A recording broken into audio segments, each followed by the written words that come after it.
Dimanche dernier, il pleuvait, le ciel était gris, le moulin triste. J'ai eu peur de passer chez moi cette froide journée de pluie, et tout avait un brin auprès de Frédéric Mistral, ce grand poète qui vit à 3 lieues de Mépin dans son petit village de Mayenne. Sitôt pensé, sitôt parti. Une trique en bois de myrte, mon Montaigne, une couverture et en route. Notre belle Provence catholique laisse la terre se reposer le dimanche. Les chiens seuls au logis, les fermes closes. De loin en loin, une charrette de roulier avec sa bâche ruisselante, une vieille encapuchonnée dans sa mante, feuille morte, des mules en tenue de gala, housses de sparterie bleue et blanche, pompons rouges, grelots d'argent, emportant au petit trot toute une carriole de gens de masse qui vont à la messe, puis là-bas, à travers la brume, une barque sur la roubine et un pêcheur debout qui lance son épervier. Pas moyen de lire en route ce jour-là. La pluie tombait par torrents et la tramontane vous la jetait à plein saut dans la figure.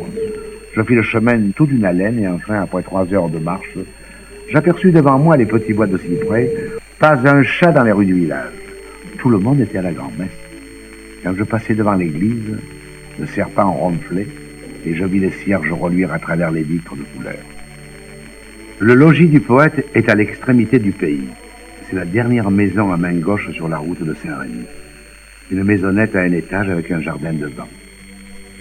J'entre doucement, personne. La porte du salon est fermée, et j'entends derrière quelqu'un qui marche et qui parle à haute voix.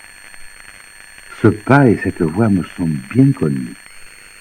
Je m'arrête un moment dans le petit couloir près à la chaux, la main sur le bouton de la porte, très élevé.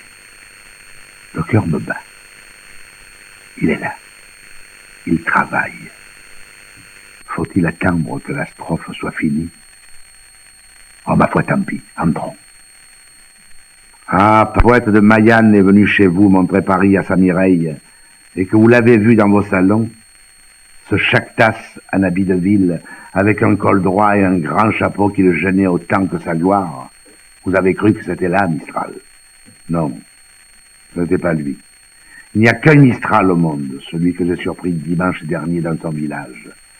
Le chaperon de feutre sur l'oreille, sans gilet, en jaquette, sa rouge caillole catalane autour des reins, l'œil allumé, le feu de l'inspiration aux pommettes, superbe, avec un bon sourire élégant comme un pâtre grec, et marchant à grands pas, les mains dans ses poches en faisant des vers. « Comment, c'est toi ?» cria Mistral en me sautant au cou. « La bonne idée que tu as eue de venir. Tout juste aujourd'hui, c'est la fête de Mayenne. Nous avons la musique d'Avignon, les taureaux, la procession, la farandole, ce sera magnifique. La mère va rentrer de la messe. Nous déjeunons et puis, zou, nous allons voir danser les jolies filles. » Pendant qu'il me parlait, je regardais avec émotion ce petit salon à tapisserie claire, que je n'avais pas vu depuis si longtemps et où j'ai passé déjà de si belles heures. Rien n'était changé. Toujours le canapé à carreaux jaunes, les 2 fauteuils de paille, la Vénus sans bras et la Vénus d'Arles sur la cheminée. Le portrait du poète par Hébert, sa photographie par Étienne Carja, et dans un coin, près de la fenêtre, le bureau.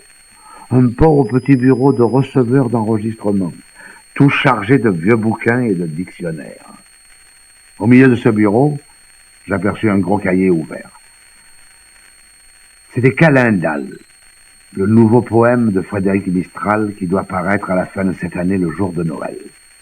Ce poème, Mistral y travaille depuis 7 ans. Voilà près de 6 mois qu'il en a écrit le dernier vers. Pourtant, il n'ose s'en séparer encore. Vous comprenez, on a toujours une strophe à polir, une rime plus sonore à trouver. Mistral a beau écrire en provençal, il travaille ses vers comme si tout le monde devait les lire dans la langue et lui tenir compte de ses efforts de bon ouvrier. Je tenais le cahier de Calendal entre mes mains et je le feuilletais plein d'émotion. Tout à coup, une musique de fifres et de tambourins éclate dans la rue, devant la fenêtre. Et voilà mon Mistral qui court à l'armoire, en tire des verres, des bouteilles, traîne la table au milieu du salon et ouvre la porte aux musiciens en me disant « Ne ris pas, ils viennent me donner l'aubade. Je suis conseiller municipal. » La petite pièce se remplit de monde. On pose les tambourins sur les chaises. La vieille bannière dans un coin. Et le vin cuit circule.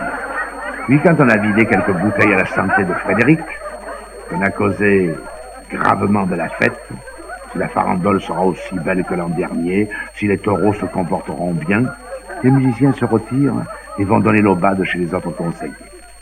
À ce moment, la mère de Mistral arrive. En un tour de main, la table est dressée. Un beau linge blanc est deux couverts. Je connais les usages de la maison. Je sais que lorsque Mistral a du monde, sa mère ne se met pas à table. La pauvre vieille femme ne connaît que son provençal et se sentirait mal à l'aise pour causer avec des Français. Et d'ailleurs, on a besoin d'elle à la cuisine. Dieu le joli repas que j'ai fait ce matin-là. Un morceau de chevreau rôti, du fromage de montagne, de la confiture de mou, des figues, des raisins et muscat. Le tout arrosé de ce bon Châteauneuf du Pape qui a une si belle couleur rose dans les verres. Au dessert, je vais chercher le cahier du poème et je l'apporte sur la table devant Mistral. Nous avions dit que nous sortirions, fait le poète en souriant. Non, non, non, Calendal, Calendal. Mistral se résigne et de sa voix musicale et douce, en battant la mesure de ses vers avec la main, il entame le premier chant.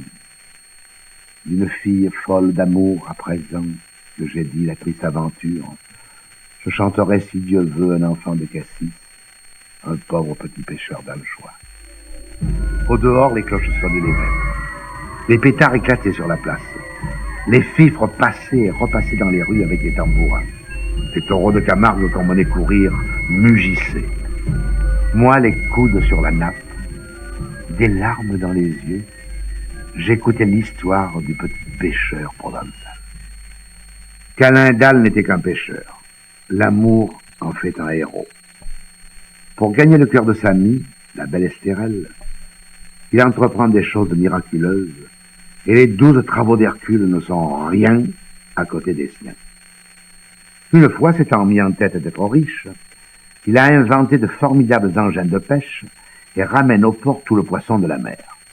Une autre fois, c'est un terrible bandit des gorges d'Olioul, le comte Sévéran, qu'il va relancer jusque dans son air, parmi ses coupes-jarrets et ses concubines. Quel rude gars que ce petit Calendal.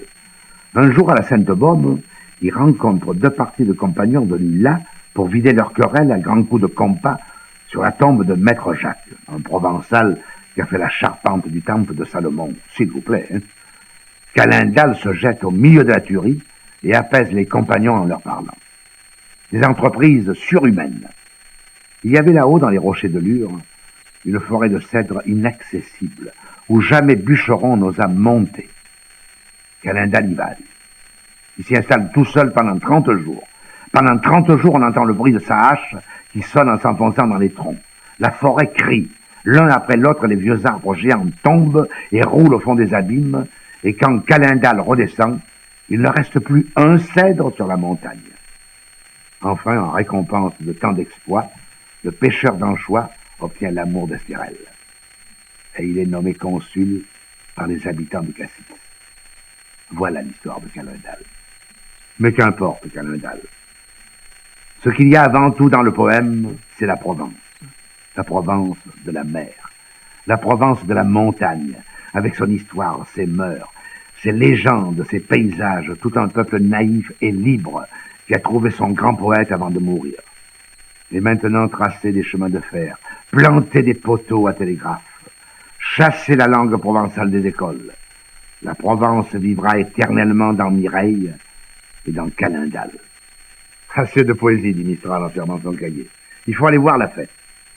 Nous sortîmes. Tout le village était dans les rues. Un grand coup de bise avait balayé le ciel, et le ciel reluisait joyeusement sur le toit rouge mouillé de pluie. Nous arrivâmes à temps pour voir rentrer la procession.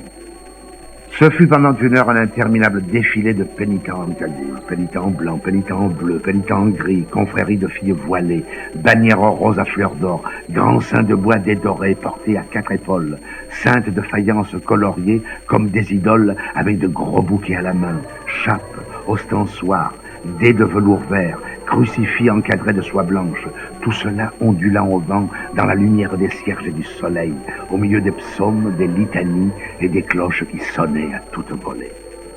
La procession finie, les saints remisés dans leur chapelle, Nous allâmes voir les taureaux, puis les jeux sur l'air, les luttes d'hommes, les trois sauts, les trangle-chats, le jeu de l'outre et tout le joli train des fêtes de Provence. La nuit tombait quand nous rentrâmes à Mayenne, sur la place devant le petit café où Mistral va faire le soir sa partie avec son ami Isidore. On avait allumé un grand feu de joie. La farandole s'organisait. Des lanternes de papier découpé s'allumaient partout dans l'ombre. La jeunesse prenait place. Et bientôt, sur un appel de tambourin, commença autour de la flamme une ronde folle, bruyante, qui devait durer toute la nuit.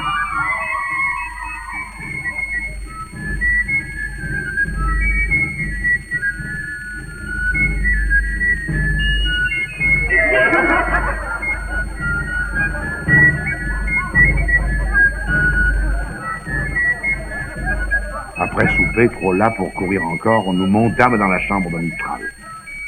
C'est une modeste chambre de paysan, avec 2 grands lits. Les murs n'ont pas de papier. Les solives du plafond se voient. Il y a 4 ans, lorsque l'Académie donna à l'auteur de Mireille le prix de 3000 francs, Madame Mistral eut une idée. « Si nous faisions tapisser et plafonner ta chambre, dit-elle à son fils.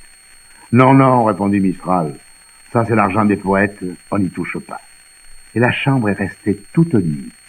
Mais tant que l'argent des poètes a duré, ceux qui ont frappé chez Mistral ont toujours trouvé sa bourse ouverte. J'avais emporté le cahier de Calendal dans la chambre et je voulus m'en faire lire encore un passage avant de m'endormir. Mistral choisit l'épisode des faïences. Le voici en quelques mots. C'est dans un grand repas, je ne sais où. On apporte sur la table un magnifique service en faïence de moustier. Au fond de chaque assiette, dessinée en bleu dans les mailles, il y a un sujet provençal. Toute l'histoire du pays tient là-dedans. Aussi, il faut voir avec quel amour sont décrites ces belles faïences. Une strophe pour chaque assiette, autant de petits poèmes d'un travail naïf et savant, achevés comme un tableautin de Théocrite. Tandis que Mistral me disait ses vers dans cette belle langue provençale, plus qu'aux 3/4 latine, que les reines ont parlé autrefois et que maintenant nos pâtres seuls comprennent, j'admirais cet homme au-dedans de moi. Et songeant à l'état de ruine où il a trouvé sa langue maternelle et ce qu'il en a fait, je me figurais un de ces vieux palais des princes des beaux, comme on en voit dans les Alpilles. Plus de toit, plus de balustres au perron, plus de vitraux aux fenêtres, le trèfle des ogives cassées, le blason des portes mangées de mousse, des poules picorant dans la cour d'honneur, des porcs vautrés sous les fines colonnettes des galeries, l'âne broutant dans la chapelle où l'herbe pousse, des pigeons venant boire au grand bénitier rempli d'eau de pluie, et enfin, parmi ces décombres, 2 ou 3 familles de paysans qui se sont bâtis des huttes dans les flancs du vieux palais. Puis voilà qu'un beau jour, le fils d'un de ces paysans s'éprend de ces grandes ruines et s'indigne de les voir ainsi profanées. Vite, vite, il chasse le bétail hors de la cour d'honneur.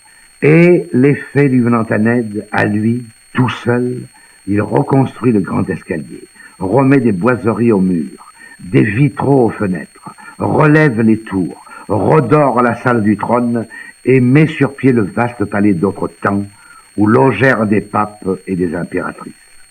Ce palais restauré, c'est la langue provençale. Ce fils de paysan, c'est Mistral.